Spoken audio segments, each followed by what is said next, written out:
प्यारे साथियों, मैं आकाश कुमार द्विवेदी और स्वागत करता हूं आपका अपने YouTube चैनल यूनिक क्लासेस पे।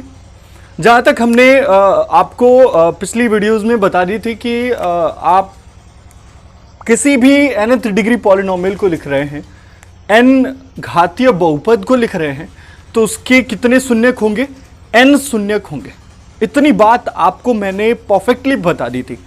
अब आज उसी में इन डेप्थ बात करने वाले हैं कि हम उन n शून्यक में क्या क्या बातें अलग अलग से सोच सकते हैं। ठीक है, तो चलिए बात करते हैं। जैसे मान लीजिए आपको किसी ने nth डिग्री पॉलिनोमियल लिख दिया। जैसे मान लीजिए हमने कहा कि ax to the power n plus a1x to the power n minus 1 plus a2x to the power n minus 2 up to an and this is equals to 0। ये है, तो इसके कितने शून्यक होंगे? n शून्यक होंगे, पहली बात। अब उन n शून्यक में क्या हम डिटेल में डिस्कस कर सकते हैं? तो आप बताइए कि इसके मूल, यदि मैंने कहा ये एक इक्वेशन है, समीकरण है, दिख तो रहा है ये एक समीकरण है, तो भाई इसके कितने शून्यक होंगे? इसके कितने रूट्स होंगे? n रूट्स होंगे। अब उन n रूट्स में n मूल होंगे, तो उन n मूल में यदि हम बात कर रहे हैं तो हमारे पास कुछ मूल ऐसे होंगे जो वास्तविक होंगे,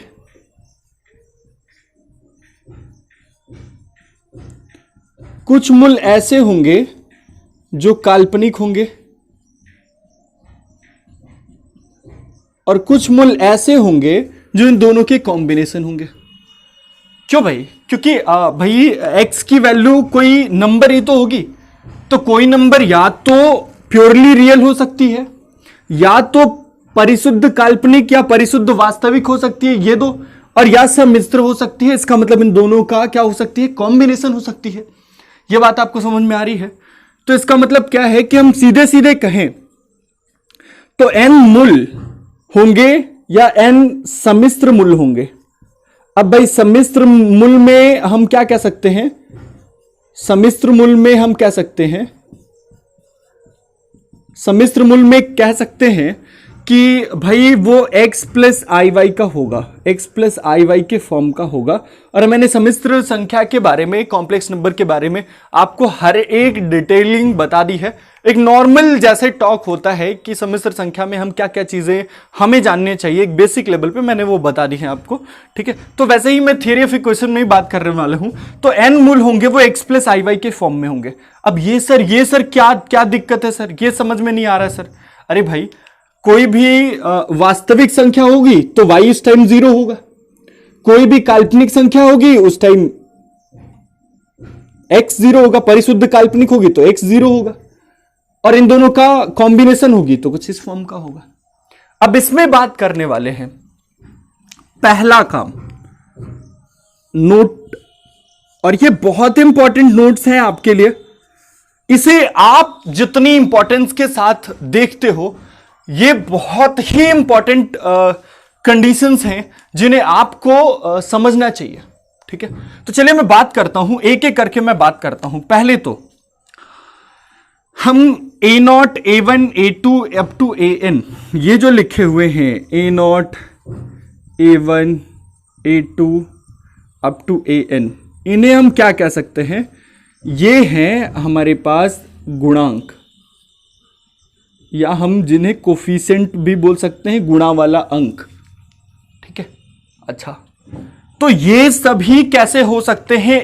इनका फर्क, मतलब इनका गुण सीधे रिफ्लेक्ट होके इनके मूलों पे आता है। क्यों भाई? अब आप सोचते हो ना कि भाई कभी सुना होगा आपने कि हम जैसा बोएंगे वैसा काटेंगे।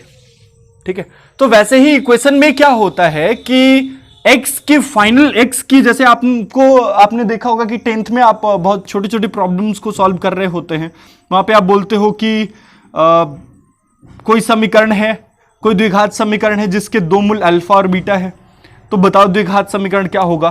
तो आप कहते हो ना कि भाई द्विघात समीकरण हमारा कुछ ऐसा होगा, x² minus sum of the roots alpha plus beta into x plus alpha into beta is equals to 0। यदि आपको ये पता नहीं है कोई बात नहीं, लेकिन ये हम डिटेलिंग में डिस्कस करेंगे कि ऐसा क्यों हो रहा है, क्या क्या दिक्कत आ गई, कोई भी क्वेश्चन कैसे लिख सकते हैं हम। तो जरा ध्यान से देखिएगा कि ये बात आपको समझ में आनी चाहिए कि ये जब चीज हमें पता है तो इसका मतलब क्या है कि अल्फा बीटा से ही हमारा ये पूरा इक्वेशन बनेगा। और यहां पे देखिए ये जो कोफिशिएंट सामने लिखा हुआ है ना, ये देखिए जितने भी कोफिशिएंट हैं उनका सीधा सीधा रिफ्लेक्शन या उनका सीधा सीधा रिलेशन किससे है? कोफिशिएंट का रिलेशन उनके मूलों से है। बात समझ में आ रही है? अब मैं पहली बात जो बहुत इंपॉर्टेंट है उस पर बात करने वाला हूं। यदि ये सभी के सभी वास्तविक हैं, मैंने क्या कह दिया? सभी के सभी वास्तविक हैं। वास्तविक जब भी मैं कहूं तो वो हम कहेंगे परिशुद्ध वास्तविक। परिशुद्ध का मतलब क्या है? Purely real. इंग्लिश में कह सकते हो आप इसे। देखो मैं कोई स्पेसिफिक लैंग्वेज की बात नहीं कर रहा हूं, मैं आपको हर एक टाइप से बताने की कोशिश करूंगा। मैं आपको एकदम एग्जैक्ट बातें बताने की कोशिश कर रहा हूं जिससे आपके जेहन में बातें बैठे। ठीक, तो मैं कह रहा हूं कि A0 A1 A2 up to AN, मतलब जितने भी गुणांक हैं, जितने भी चर राशियां प्रेजेंट है, वो सभी के सभी गुणांक यदि हमारे पास क्या है? वास्तविक संख्याएं हैं। वास्तविक संख्याएं हैं। तो बात ध्यान से समझिएगा, इस बात को यहां पे आपको समझना है, यहां पे। ठीक है, ये बहुत बहुत बहुत इंपॉर्टेंट है आपके लिए। ठीक, तो यदि वास्तविक संख्याएं हैं तो हम क्या कहेंगे कि जरा ध्यान से देखिएगा, इसका मतलब क्या है कि अल्फा और प्लस बीटा क्या होगा? वास्तविक होगा। अच्छा, मैं आपको एक एग्जैक्टनेस के साथ बता रहा हूं, ध्यान से देखिएगा आप। जैसे मान लीजिए कि किसी ने कहा कि x प्लस आई वाई एक मूल हो गया x1 plus i y one, एक मूल हो गया x2 plus i y to. मैं केवल दो मूलों पे बात कर लेता हूं। ठीक है, केवल द्विघात समीकरण पे अभी बात करता हूं। उसके बाद इससे मैं अपनी डिग्री, या आप कितने भी पे सोच सकते हो, मैंने n पे भी लेके सोच दिया आपके लिए, या इतने पे भी इतने पे ही सोचते हैं, उसके बाद अंडरस्टैंडिंग आपको वहां पे ले चलेंगे। तो जैसे मैंने कह दिया कि कॉम्प्लेक्स नंबर के फॉर्म में मान लिया y1 y2 0 आ जाएगा तो परिशुद्ध वास्तविक हो जाएगा, और x1 x2 0 हो गया तो परिशुद्ध काल्पनिक हो जाएगा, नहीं तो सम्मिश्र। तो मूल्य इसी फॉर्म के होंगे। पहली बात तो समझ में आ रही है आपको। अब यदि मूल्य इस फॉर्म के होंगे तो मैंने कहा कि यदि A0 A1 A2 up to AN ये सभी के सभी क्या है हमारे पास? सभी के सभी भाई साहब कैसे हैं? सभी के सभी मतलब A0 A2 up to AN सभी के सभी प्योरली रियल हैं। इसका मतलब क्या है कि इनका सम, मूलों का योग, जरा ध्यान से देखिएगा, ये दिख रहा है आपको? मूलों का योग भी वास्तविक आना चाहिए। मतलब इन दोनों का सम एक रियल नंबर आनी चाहिए। तो मान लिया रियल नंबर आ गया।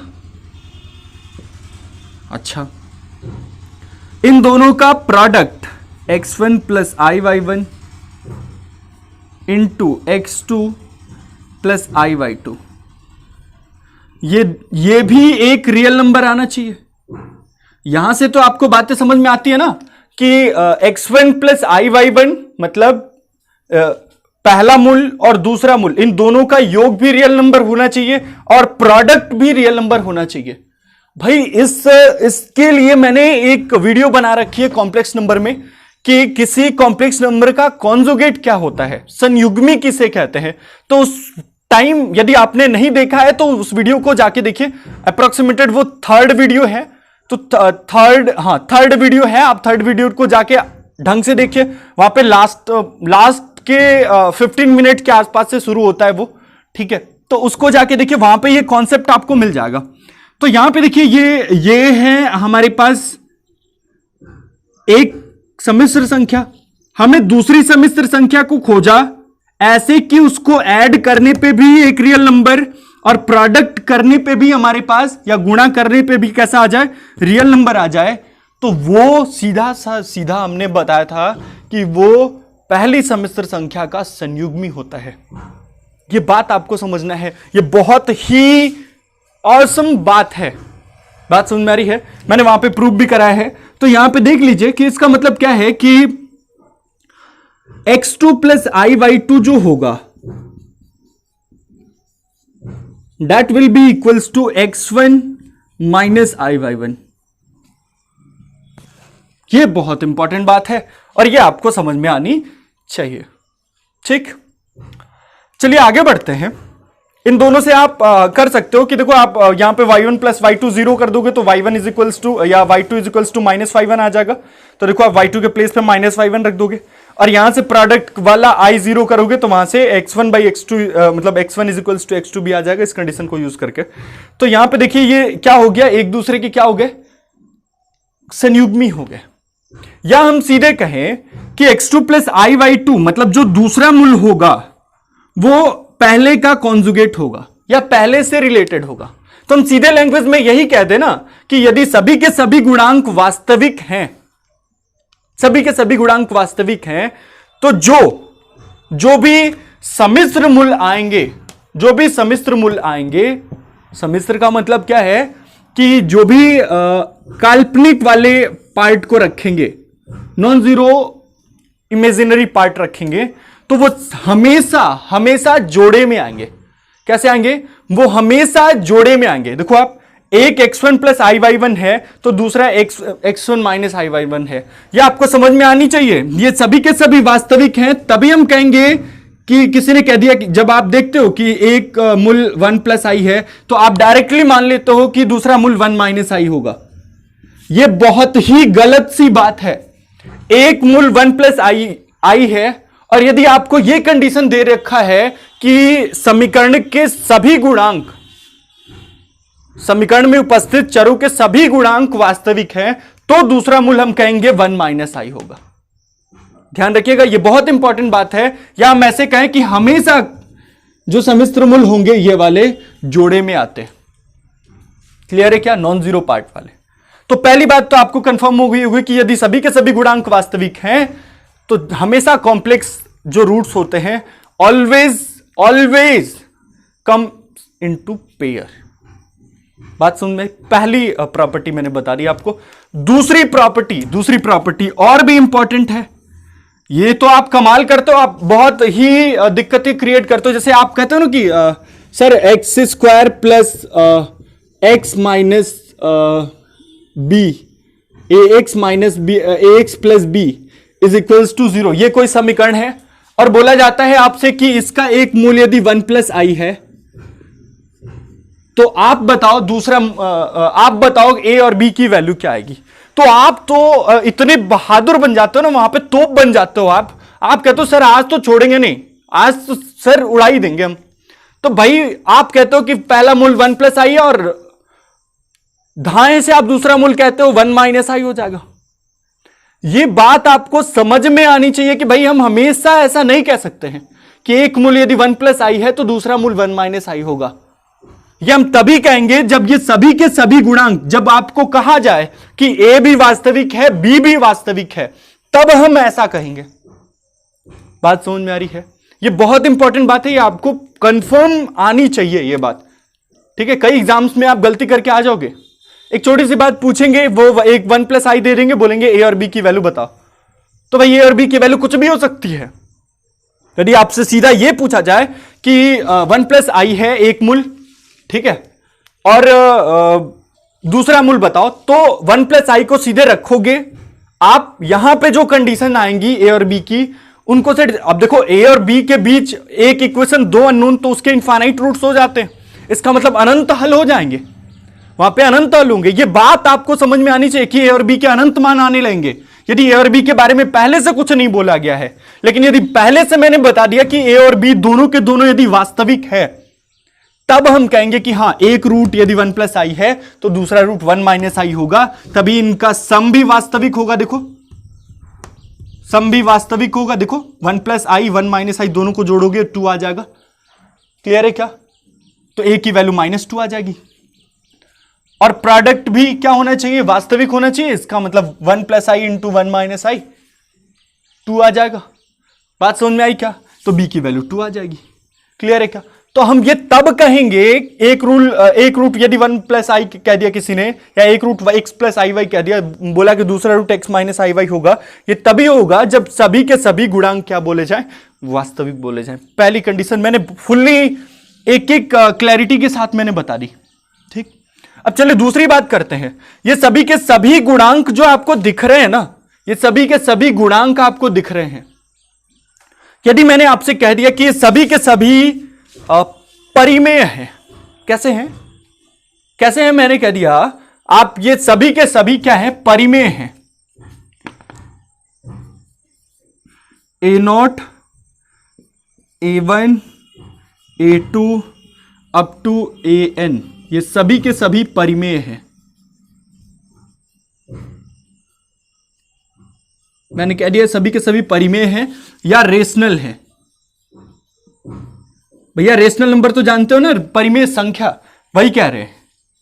ठीक है, तो यदि सभी के सभी गुणांक यदि परिमेय है, तो आपसे यदि किसी ने कह दिया कि a प्लस रूट बी एक रूट है, एक मूल है इसका, तो आप फटाक से दूसरा मूल कहते हो नहीं सर, हम तो मानेंगे a माइनस रूट बी। भाई पहले समझ तो लो कि जहां तोप छोड़ रहे हो वहां पे साउथ कोरिया है कि क्या है। भाई वो सोचेगा ही नहीं, उड़ा देगा फिर। बात समझ में आई? ये पहले आपको समझना पड़ेगा कि भाई हम कहीं अमेरिका में तो बम नहीं छोड़ रहे हैं। हाँ पता चला, आगे बोलने की कोई जरूरत तो है नहीं, तो आगे समझते हैं यहां पे। भाई ये सभी के सभी यदि परिमेय बोला जाए तभी हम कहेंगे कि एक रूट यदि a प्लस रूट बी है तो दूसरा root a minus root b होगा। ऐसा क्यों? क्योंकि देखो आप सम भी क्या हो जाएगा, मैंने बोला था कि मूलों का गुणनफल, मूलों का योगफल, ये सभी के सभी चीजें गुणांकों से संबंधित होती हैं। तो यदि गुणांक बोल दिया जाए कि परिमेय हैं, तो इनका मतलब इनका सम, इनका प्रोडक्ट सभी के सभी क्या होने चाहिए? परिमेय होने चाहिए। तो इनका देखो, इनका आप सम करोगे तो देखो आप plus root b minus root b cancel out होके 2a बन जाएंगे। यदि प्रोडक्ट करोगे आप तो ये a स्क्वायर माइनस बी हो जाएगा। बात समझ में आई क्या? तो ये दोनों बातें आपको बहुत इंपॉर्टेंट वे से समझ में आनी चाहिए कि यदि सभी के सभी गुणांक क्या हैं? वास्तविक हैं। तो हमारे पास एक मूल यदि x प्लस आई वाई है तो दूसरा रूट x माइनस आई वाई आप कह सकते हो, या हम हमेशा कहेंगे कि जो भी कॉम्प्लेक्स रूट आएंगे वो हमेशा पेयर में आएंगे। और यदि किसी ने कह दिया कि परिमेय है, तो परिमेय है तो एक a प्लस रूट बी है तो दूसरा a माइनस रूट बी कहेंगे। बात समझ में? चलिए आइए इन सभी इस कॉन्सेप्ट पे हम कुछ क्वेश्चंस देखते हैं, कुछ क्वेश्चंस की बात करते हैं। मैंने अभी तक आपको थ्योरेटिकल जो एस्पेक्ट थे मैंने वो बता दिए। पहला क्वेश्चन है, यदि द्विघात समीकरण दिस का एक मूल 2 प्लस आई है, तो आपने कॉम्प्लेक्स देखा तो आपके दिमाग में आना चाहिए कि गुणांक कैसे हैं। यदि मूल कॉम्प्लेक्स है तो गुणांक कैसे हैं? तो गुणांक को देखा मैंने 2 लैम्डा फाई। अब भाई 2 लैम्डा फाई तो ये कैसे हैं? वास्तविक हैं, पूरी तरीके से वास्तविक हैं, या परिशुद्ध वास्तविक या परिशुद्ध काल्पनिक, दोनों में से कोई एक तो हो। तो ये इनके बारे में यहाँ पे कुछ लिखा नहीं है, पहली बात। तो हम कुछ कह नहीं सकते। जब भी कुछ लिखा नहीं है तो हम कुछ कह नहीं सकते हैं। बात समझ में आई? तो इसका मतलब क्या है कि अब हमें क्या करना पड़ेगा? अब हमें क्या करना पड़ेगा कि 2 प्लस आई है तो 2 प्लस आई को उठा के यहाँ पे रख देना पड़ेगा। सीधा हम जो मिला है, जो मुझे, हम उसको यहाँ पे उठा के रखेंगे। ये हम तब करेंगे जब हमें ये ना पता हो कि लैम्डा और फाई कैसे हैं, या जो जितने भी वेरिएबल्स प्रेजेंट हैं वो कैसे हैं। अब ध्यान से देखिएगा, मैं आपको बातें बता रहा हूं। तो जैसे मान लीजिए कि मैं यदि 2 प्लस आई को उसमें रखूं तो ये हो जाएगा 2 इंटू 2 प्लस आई का whole square plus lambda into 2 plus i plus phi. देखो ये संतुष्ट करेगा, तो ऐसे रख दिया। इसका मतलब क्या है 2 इंटू, ये देखो आप 4 माइनस 1, 4 माइनस आई स्क्वायर मतलब -1 प्लस 4i प्लस 2 लैम्डा और ये plus 5 plus lambda i is equals to 0। यहाँ पे देखो ये 3 हो गया, 3 2 जा 6 होता है, तो 6 प्लस 2 लैम्डा प्लस 5 प्लस आई कॉमन ले लिया यहाँ से, तो ये हो जाएगा 4 2 जा 8, तो lambda plus 8 is equals to 0। हम क्या कहेंगे कि ये 0 के बराबर है, इसका मतलब इस सम्मिश्र संख्या का काल्पनिक भाग भी शून्य है और काल्पनिक भाग भी शून्य है और वास्तविक भाग भी क्या है, शून्य है।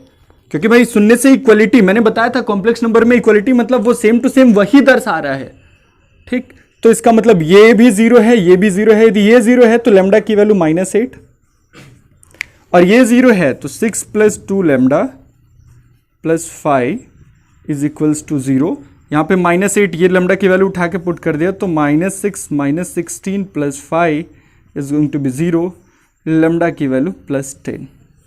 तो ये क्या हो जाएगा, देखो आप एक -10 -8 प्लस 10, तो ये -8 प्लस 10, ये वाला ऑप्शन करेक्ट है।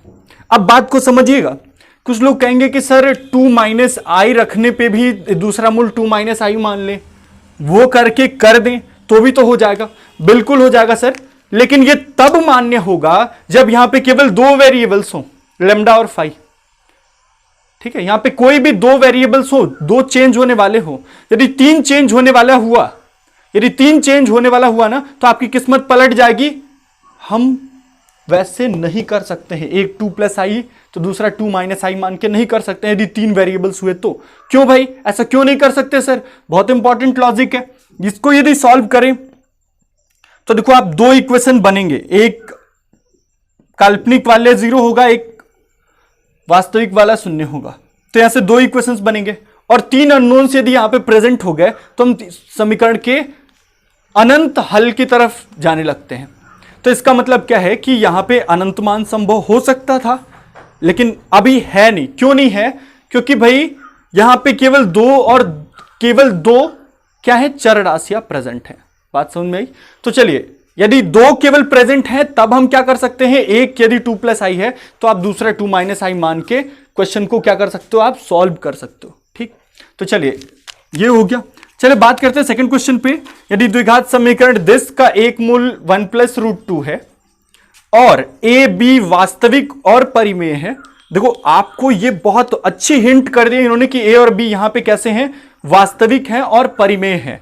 तो ये हमें चाहिए भाई, वास्तविक है तो इसका मतलब क्या है कि काल्पनिक यदि कोई मूल है, मतलब सम्मिश्र कोई मूल है तो वो हमेशा जोड़े में आएगा, मतलब उसका संयुग्मी भी साथ में रहेगा।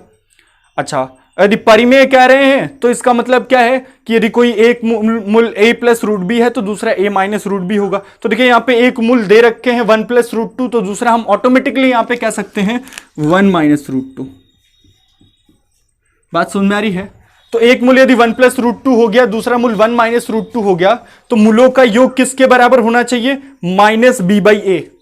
कल ही मैंने बताया था α1 + α2 -b/a हो जाएगा। तो यहां से क्या हो जाएगा, 1 + √2 प्लस 1 - √2, मूलों का योग, दोनों मूल हमने ये कर लिए और मूलों का योग कितना हो जाएगा, -a/2। दिख रहा है? तो ये देखो आप दोनों कैंसिल आउट हो गए, a की वैल्यू कितनी आ जाएगी, -4। तो a की वैल्यू -4 आ गई। अच्छा सर ये तो b की वैल्यू पूछ रहे हैं सर, तो कोई दिक्कत नहीं है, हम क्या करें, मूलों का गुणनफल निकाल लें। तो मूलों का गुणनफल कितना हो जाएगा, 1 + √2 × 1 - √2 कितना हो जाएगा, 1 - 2 कितना हो जाएगा, 1 - √2 और 1 + √2 का गुणनफल ये हो जाएगा 1 - इसका a² - b², आप समझ रहे हो, -1 के बराबर हो जाएगा। तो मूलों का गुणनफल इज इक्वल्स टू c/a, तो मतलब b/2। इसका मतलब b कितना हो जाएगा, -2। तो a की वैल्यू -4, b की वैल्यू -2, इसका मतलब a + b की वैल्यू कितनी आएगी, -6। ध्यान रखिएगा, यदि यहां पे 3 होते ना, यदि a b और यहां पे मैं 2c कर देता तब मैंने ऐसा नहीं कह सकता था, सॉरी, यदि यहां पे पता है कि ए बी सी कैसे हैं, वास्तविक और परिमेय है, तब मैं कर सकता था। यदि ये स्टेटमेंट यहां पे गिवन नहीं होता तो हम क्या कर सकते थे, वहां पे मुझे सीधे सीधे ये उठा के पुट करके देखना पड़ता और अनंत मान संभव होते उस कंडीशन में। ठीक है, तो उससे घबराने वाली बात नहीं है, वो आपकी हैबिट बन जाएगी आगे जाके। चलते हैं आगे बात करते हैं। यदि समीकरण ax square plus b x plus c का एक मूल x प्लस आई वाई है तो दूसरा मूल होगा। भाई साहब, जब तक ए बी सी के बारे में मुझे पता नहीं है, हम दूसरे मूल के बारे में बता नहीं सकते हैं। बात सुन भाई। अच्छा सर, मतलब सर ये तो दिक्कत हो जाएगी ना सर, बी ए के फॉर्म में आएगा। देखो आप माइनस बी बाई ए में से, जहां पे ए बी सी मैंने यहां पे वेरिएबल दे रखा है, मतलब ये चेंज होंगे। तो भाई आप ऐसा कह सकते हो कि दूसरा मूल क्या आएगा, माइनस बी बाई ए, मतलब मूलों का योग में से ये वाला घटा दे सर, वो सही एग्जैक्ट आंसर है। ठीक है, तो वैसा कर सकते हो। तो इनमें से तो कोई ऑप्शन दिख नहीं रहा आपको, आप दूसरा मूल डायरेक्टली एक्स माइनस आई वाई नहीं बोलोगे। क्या बोलोगे आप, देखो मूलों का योग, एक मूल अल्फा है दूसरा मूल बीटा है, तो इसका मतलब क्या है, वो माइनस बी बाई ए के बराबर आ जाएगा। तो देखो आप माइनस बी बाई ए लिख दिया मैंने, एक मूल अल्फा प्लस दूसरा मूल x plus i y is equals to minus b by a. इसका मतलब alpha is equals to minus b by a minus x plus i y. तो ये आंसर होना चाहिए, जबकि किसी ऑप्शन में नहीं है ये वाला, तो इनमें से कोई नहीं। ठीक है, चलिए आगे बढ़ते हैं। यदि समीकरण दिस के एक के मूल एक वन प्लस आई और ए बी वन प्लस आई है, वह ए कॉमा बी कॉमा सी एक वास्तविक संख्या है, तो ए बी सी का मान ज्ञात कीजिए। तो भाई इस कंडीशन में हम कैसे निकालेंगे, तो मैंने बता दिया कि भाई ए बी सी यदि वास्तविक है तो उस केस में हम क्या लेट कर सकते हैं, आप बखूबी लेट कर सकते हो इस केस में कि सम्मिश्र मूल हमेशा जोड़े में आएंगे, क्योंकि मुझे पता है कोफिशिएंट कैसे हैं। जब तक कि कोफिशिएंट के बारे में आपको पता ना हो तो हम कुछ भी नहीं कह सकते हैं। तो चलिए यहाँ पे एक वन है, एक दूसरा वन प्लस आई है, तो तीसरा मूल तो आप वन माइनस आई लेट कर ही लोगे। क्यों भाई, सर ये पहले तो क्यूबिक है तो इसके तीन मूल, और तीन मूल में दो मूल गिवन है और एक मूल सम्मिश्र है, तो दूसरा मूल इसका कॉन्जुगेट होगा, तो देखो एक वन माइनस आई होगा। तो मैंने बताया था कल, मूलों का योग या एक एक का सम S1 यदि लिखना हो तो -1 to the power 1 into A1 by A0, ऐसा मैंने बताया था। तो ये क्या हो जाएगा, ये क्या हो जाएगा, A1 कितना है, यहां पे देखो आप, यहां A1 मतलब मैंने बताया था हाईएस्ट डिग्री -1 का कोफिशिएंट, 3 -1 का कोफिशिएंट मतलब एक्स स्क्वायर का कोफिशिएंट देखना है A, तो ये हो जाएगा माइनस ए बाई A0 1 है, तो इसका मतलब ये हो जाएगा माइनस ए। S1 मतलब मूलों का योग, मतलब alpha plus beta plus gamma तीनों का सम, तो 1 है एक मूल, दूसरा 1 प्लस आई है, तीसरा 1 माइनस आई है, तो इसका मतलब ये किसके बराबर हो जाएगा, 3 के, तो A हो जाएगा -3 के बराबर।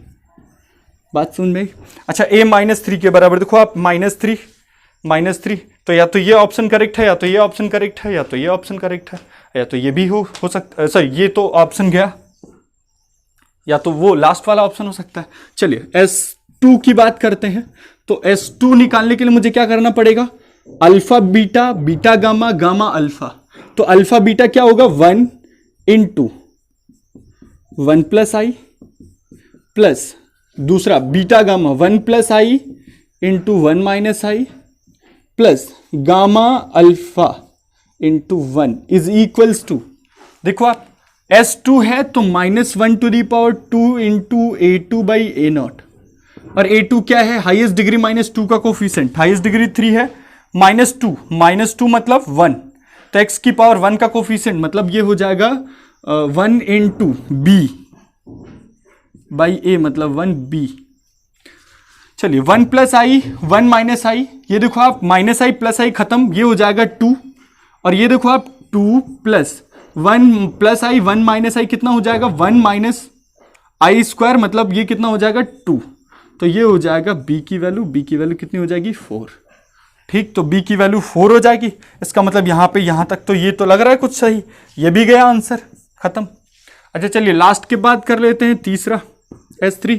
तो S3 क्या होगा, 1 into 1 plus i into 1 minus I and this is, देखो तीनों का प्रोडक्ट कह दिया मैंने, तो तीनों का प्रोडक्ट क्या होगा, -1 to the power 3 into A3 by A0। A3 क्या है, हाईएस्ट डिग्री -3 का कोफिशिएंट, तो हाईएस्ट डिग्री -3 मतलब 3 - 3 कांस्टेंट C, तो -C by 1 is equals to -C। अब ये कितना है, ये देखो आप, अभी मैंने बताया ये 2 के बराबर आ रहा है, तो ये 2 इज इक्वल्स टू -C, इसका मतलब C इज इक्वल्स टू कितना हो जाएगा, -2। बात समझ में आई। तो इसका मतलब क्या है कि A की वैल्यू -3, B की वैल्यू 4 और C की वैल्यू क्या आ जाएगी, -2। कौन सा आंसर करेक्ट है, ये वाला आंसर करेक्ट है। तो उम्मीद है ये पूरी बातें आपको समझ में आ गई होंगी।